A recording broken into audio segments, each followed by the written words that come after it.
зиёда аз 20 сол ӯ яке аз чеҳраҳо ва шахсиятҳои калидӣ дар арсаи ҷангу сулҳу сиёсати на танҳо Афғонистон, балки кулли Осиёи Миёна буд. Аҳмадшоҳи Масъуд, тоҷики асил ва аз насли ашрофзодагони ҳарбии тоҷиктабор буда, санаи 1 сентябри соли 1953 дар деҳаи ҷангалаки Паншер чашм ба олами ҳастӣ кушодааст. соли 1971 ба худ тахаллуси Масъудро интихоб кард, ки маънои ин калима инсони хушбахт аст.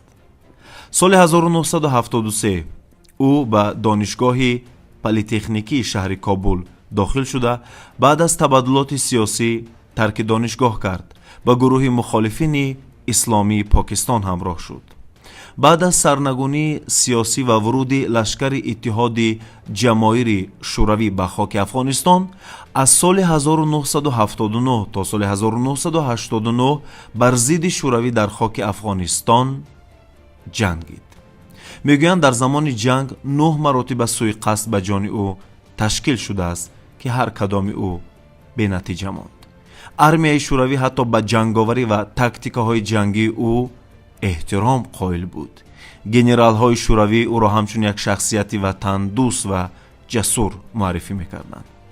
ҳатто мегӯянд, ки бархе аз пленҳо, яъне асироне ки аз шӯравӣ ба дасти Маҳмадшоҳи Масъуд меафтиданд, аз муҳаббат ба ин шахсият хоҳиши бозгаштан ба шӯравиро надоштанд. маҳз бо шарофати ӯ бе як қатраи хун соли 1989 шӯравӣ армияи худро аз хоки Афғонистон баровард. соли 1988 Аҳмадшоҳи Масъуд ба духтари яке аз ёрон, вафодорону фидокорон издивоҷ кард, ки аз издивоҷи ӯ 6 фарзанд ба дунё омад. аз соли 1992 вазифаи вазири мудофиаи Афғонистонро бар дӯш дошт.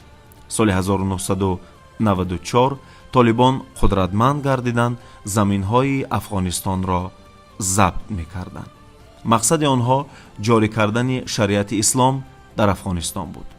барои мубориза бар зидди толибон соли 1996 Аҳмадшоҳи Масъуд иттиҳоди нерӯҳои исломиро таҳти унвони наҷоти Афғонистон ташкил кард.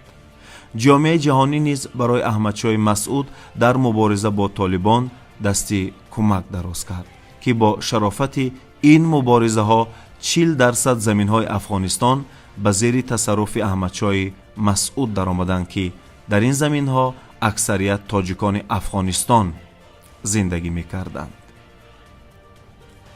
дар ин муборизаҳо чандин маротиба сӯйқасд ба ҷони Аҳмадшоҳи Масъуд ташкил карда шуд. санаи 9 сентябри соли 2001 ду рӯз қабл аз ҳамлаи террористӣ ба бинои баландошёнаи шаҳри Нью-Йорки Амрико, ки ҷони 3000 инсонро аз миён бурд, ҳамлаи куштор ба ҷони Аҳмадшоҳи Масъуд ҳангоми мусоҳибаи телевизионӣ анҷом дода шуд.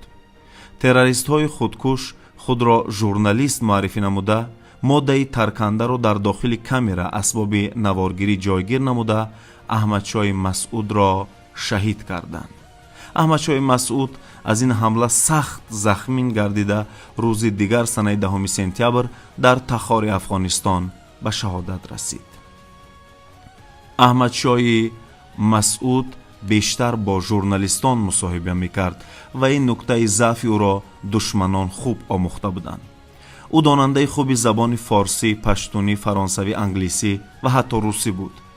аз миёни бародарони Аҳмадшоҳи Масъуд, бародари хурдиаш Аҳмад Зиё Масъуд аз соли 2002 то соли 2004 сафири ҷумҳурии исломии Афғонистон дар Федератсияи Россия буд.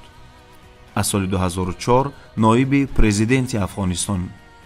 бародари дигараш Аҳмад Вали Масъуд сафири ҷумҳурии исломии Афғонистон дар Великобритания аст. Аҳмадшоҳи Масъуд барои насли нурофари Хуросони бузург ҳамчун намоди барҷастаи инсони ватандӯст, худшинос ва ҳувиятгаро эътироф гардидааст.